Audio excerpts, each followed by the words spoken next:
In this video, I'm going to show you a few things that I do when I build a little shed. I'm building a small, tiny shed, 4x8. It's going to be about 8 feet tall. I went ahead and cut these, trimmed them to 8 foot. They're a hair over. 8 feet long. Marked them off, 16 on center. I got my joist. I got to cut 7 of those, and these will be 75 inches, which will, once this is on the other side, will give me exactly 4 foot by 8 foot base.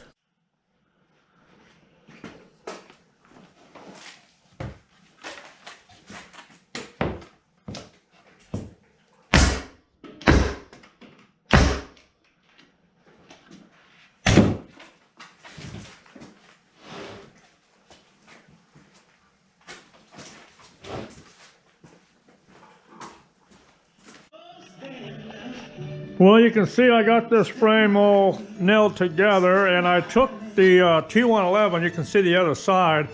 I kind of like this. You can get it now in a pre-primed, kind of a bluish tint. And it's, I don't know, not a whole lot, maybe $1 or $2 more a sheet, that's all. The table, you can see, is not really that big that I got this on, but you know, it just gets it off the floor where it makes it so much easier to work on this thing. And you know, even over here, it's like pretty sturdy, pretty sound. So I'm gonna put the plywood on now. And I'm not gonna actually nail it all in place because I may wanna make this lighter for me to load up later and take it somewhere as a kit and install it.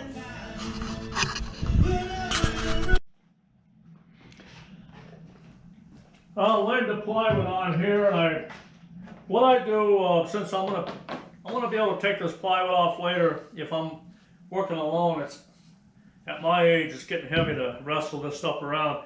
But I usually just put a couple, 3 screws to hold it all nice in place while I'm going to build the gable ends. I built a little miniature mock-up to demonstrate my method of building this shed, which is a little different than the way a lot of people would do it. Let's pretend this is the floor, and these are your long header joists, and then you got your cross joists. So let's pretend this is 4 foot wide shed, like I'm going to build, and this goes back whatever, 8 feet, 6 feet, whatever. When I build the sides, by the way, when this is done, this will be 48 from edge to edge, if we're assuming it's 4 foot. This would turn out to be 45 inches because you got 1.5 inches here, 1.5 inches here, which is 3 inches. So you subtract that from what your joist length should be. Now on the side walls, let's pretend this is the bottom plate, this is the top plate, and these are your studs.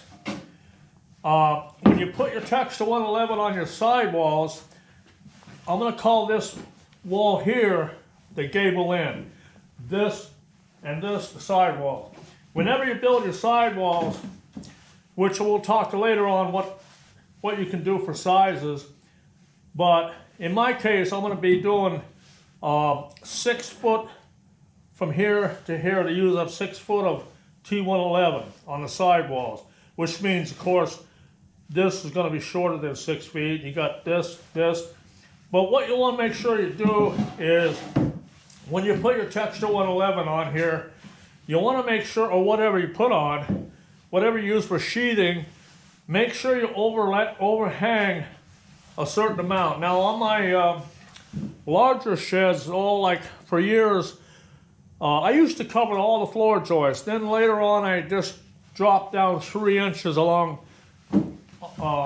overhang here to drop down over the side like so. Only reason being is that you could go the whole way, 3 inches, at least I would say no less than 1.5 inches. So all your runoff comes down and nothing gets inside on your floor. You know, it's watertight basically. So I got my two sides built here. I'm going to get my staple gun. I'll just staple this together quickly to speed up the process. All right, I got my staple gun ready. Like I said, I'm not trying to make this structurally sound or anything. So I'm just going to catch a couple over here. Whoop, turn the air on.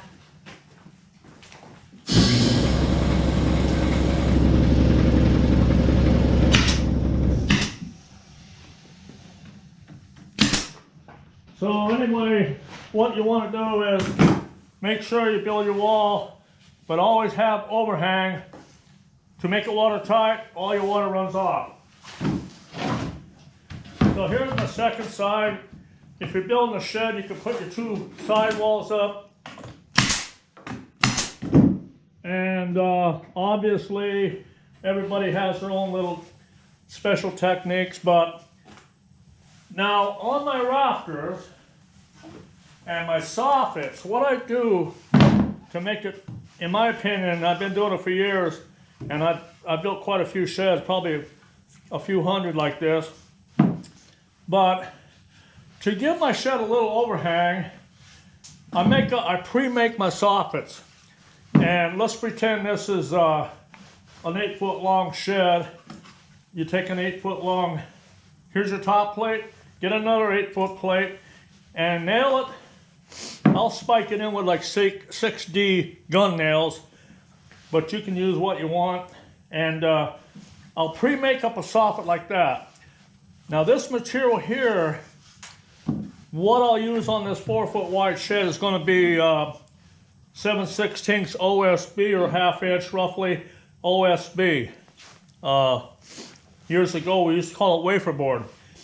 And I'll cut that wafer board, I'll rip a piece down 8 foot, and the width here would be, since I'm using two 2x3s, that's 2.5, 2.5, and your thickness in the shed case it'd be 5/8, but this is just a piece of scrap lumber I had, ½ inch.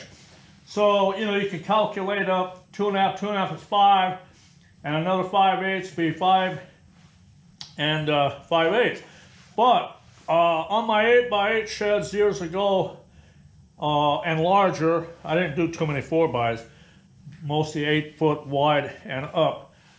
I'd have 2x4 framing, 2x4 soffit, and in that case you got 7 inches plus your thickness. So you end up with, you know, 7 and 5/8 if you want. But you don't have to be absolutely exact, because if it's short here, if this ended up like that, it wouldn't really matter. I just don't like it going beyond. So anyway, I'll pre-make up a soffit like that. So when the two walls go up, the soffit just drops into place so simply. And hit that with a couple of staples, just to hold it there for demonstration purposes. Then you put your other soffit on, and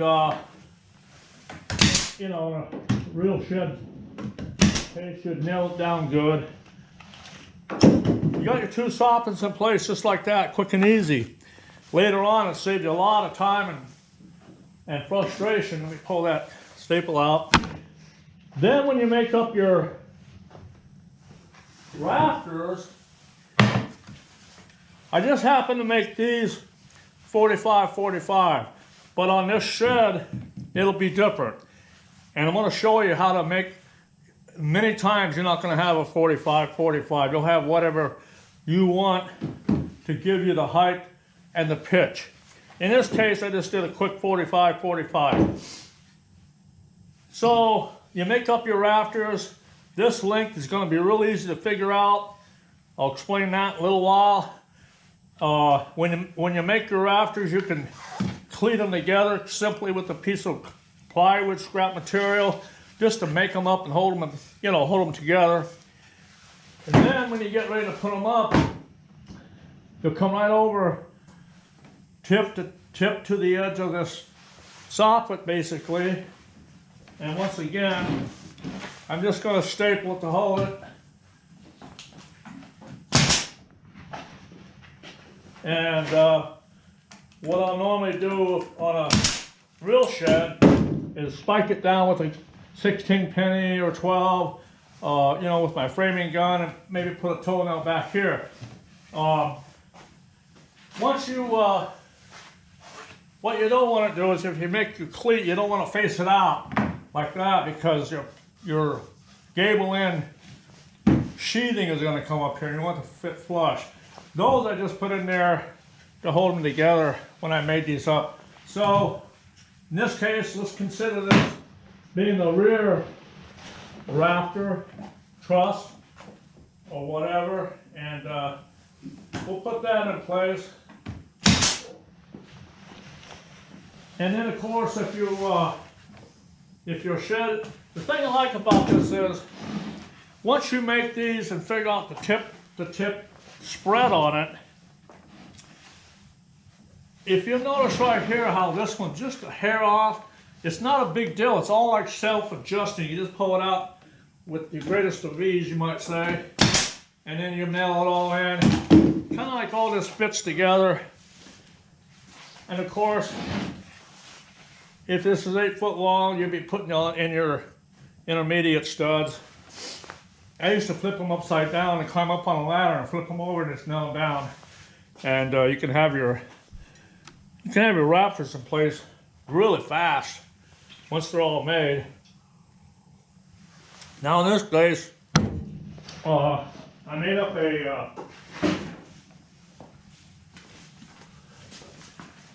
a piece of, we'll call it the gable end Texture 111. Now, as you notice, you got your overhang down here, so it's not going all the way down to the end of your floor. So you want to make sure when you put your gable ends on, however you do it, that you get that same overhang so your corners. Anyway, you throw your sheet on, nail it up, nail it across, and it gets quite rigid at that point. Put your back sheathing on. In this case here, when I build this 4 foot, I'm going to have a door cut out. It'll be a little flimsy, but it's okay. As you go, it gets more and more structurally sound. So as you notice, you got your overhang, you got your soffits, so easy. And then when you put your roof sheathing on, plywood, OSB, whatever, depending on your pitch, in this case, you can run it by a little bit like that, and then if you put drip edge on, you can see how that'll fit right on there like that. Hope you can see that. So anyway, then you could actually ring this up like that and still put your drip edge on. It'll work.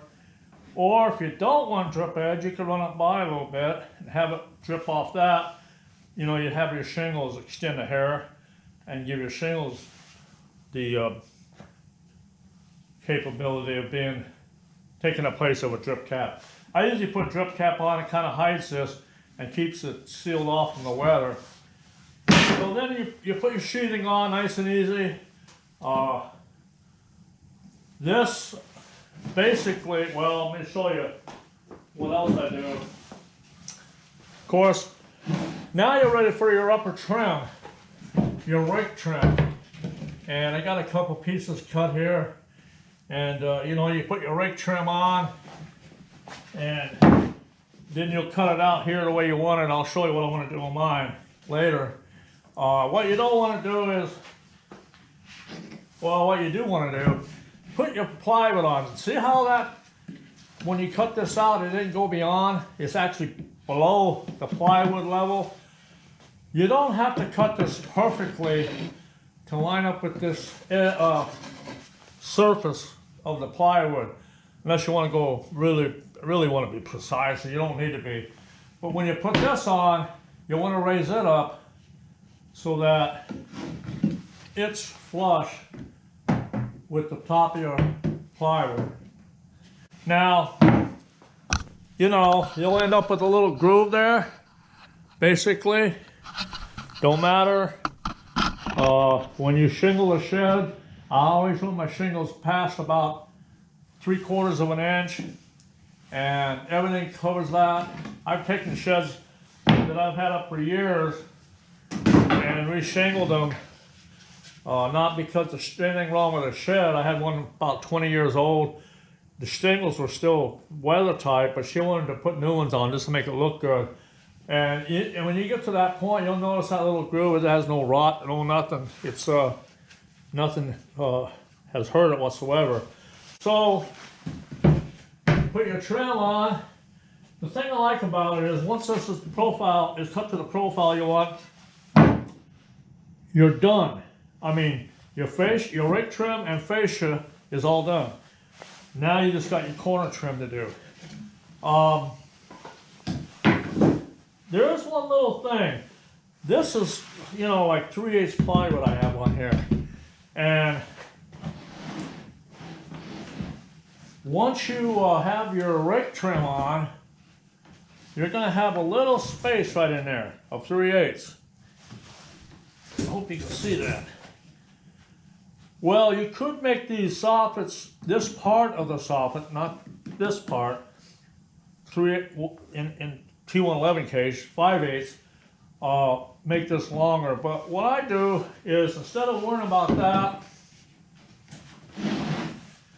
I try to make this all flush, and then I'll just cut some T111 pieces that are the same dimension as this, and I'll put them on and just staple them in, or screw them, whatever, nail them, and that you know, it's not like it's a shed, so it's not like you're going to worry about a little tiny bit of a shoulder. I'm telling you, about 2 weeks later, you won't ever think about it, and even if and especially if you paint it.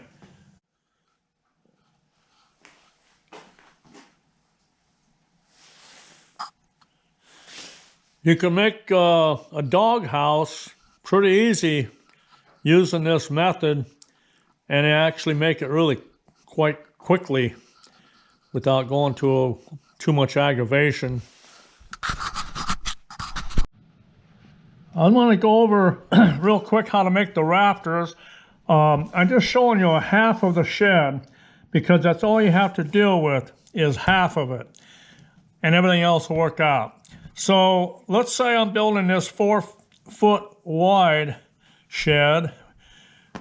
It's going to be 24 from the center of the shed to the edge of the framing, but you want to figure out what you're using for siding and also the soffit. In my case, I'm going to go 2 by 3 and 5/8. So I add the 2.5 inches by 5/8, and I come up with 27 1/8 from the center of the shed over to the edge or to the end of the rafter here. And then, now that I know that dimension, I decide on how high I want to go. It can be whatever I want to do or decide to do.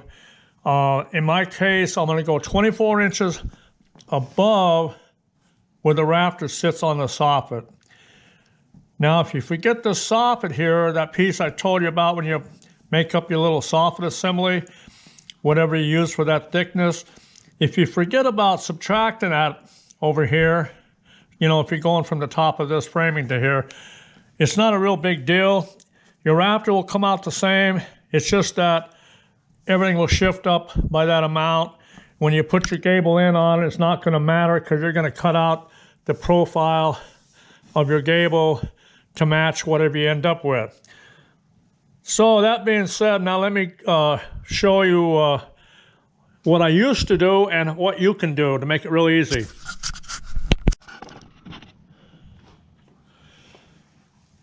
What I used to, when I was making a lot of sheds, I made this little jig up. It's nothing fancy. It's just a 1/4 inch luan. But what I did was I made these little pieces here that slip on, and let me just get them out of the way for a minute. Now this, you don't have to have this jig whatsoever. but I'm just going to give you a little demonstration of what I did.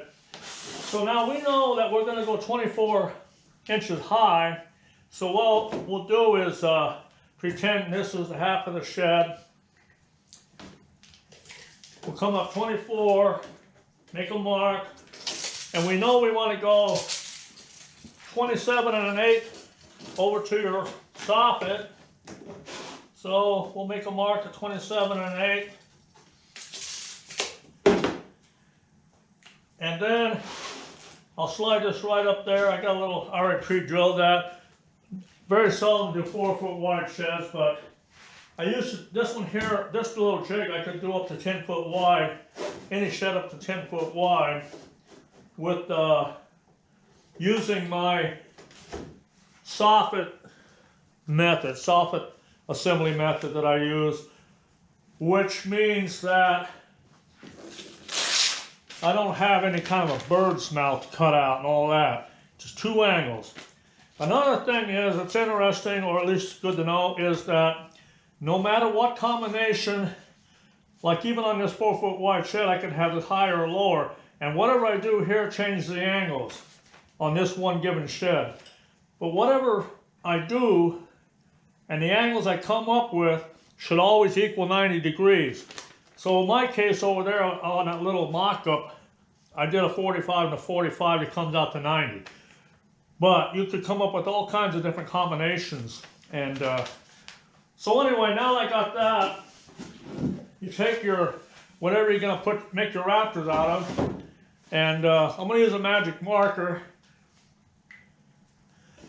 So I just slide it up against those like that. You can run this down close if you want it. If you're close on, you know, you need to, you know, you don't want to have too much waste or whatever. You can. It doesn't matter in this case because I'm going to have waste on both ends. But anyway, just take a line and scribe a line there, here, and that's your 2 angles. And from this tip to tip is your length. Would be good for you to know is that, you know, I did this because I was building a lot of sheds. I would do my layouts for different ones. But you can use nothing more than the siding you're working with. You could come up 24. Then you could go over 27 1/8 and make a mark. The thing that I found out is that if you just lay this here on these marks, the top edge of this on your 24, and this edge on your 27 1/8, that's it. All you got to do is mark it. Now, if you got a bow and something and it's sliding around on you, and it's not staying on your marks, you could just put a clamp right here and one right over here. But you only got to mark 1 rafter, so it's not like you got to mark 10 of them. You just have to get 1 mark and you're done. Now I'm going to go over and cut a couple of these and bring it back and show you what it looks like.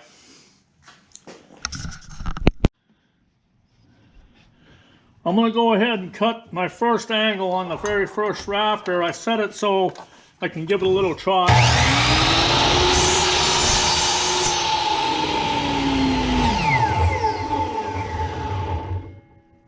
Pretty close. I'm going to go maybe a 1/2 degree. That's it. And I'm going with it. So I'll go ahead and cut this one out.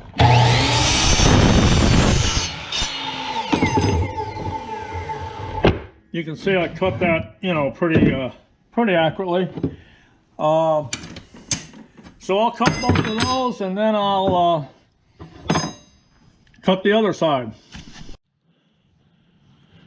After I get my 2 trial rafters cut, I'll come over on a piece of, you know, you can use your plywood, T111 or whatever, and line it right up here at the edge. somewhat flush there, or flat, or whatever. And then I'll bring these up and meet the angle there, get it somewhat closed up. Come down here, readjust it just a little bit. Then I'll check the total width of my shed. I don't know if you remember, was 54 1/4. And right now I'm 54 3/8. I'm gonna mark 54 1/4. That's what I was shooting for. And once again, that's really close. I'm not even worried about it. I would just go with it. But I'm just doing this to show you how nice it comes out. Okay, I'm on my 54 1/4 width for the total shed. Total 4-foot shed, including my soffits. You can see the angles came out nice, closed up good. If you had a tiny little opening, you could probably just not worry about it if it's really small. This is going to lay flat on my soffit. It's not, you know, hasn't varied any. And now, basically, you could attach a cleat, or maybe I should say gusset. Make a little gusset like I showed you out of plywood. And then just make all 10 of your, actually in this case 5 trusses. Take all 10 of your rafters and make 5 truss assemblies, if you want to call them that. And you're ready to go later on. I'll show you how I put them up and how it works out.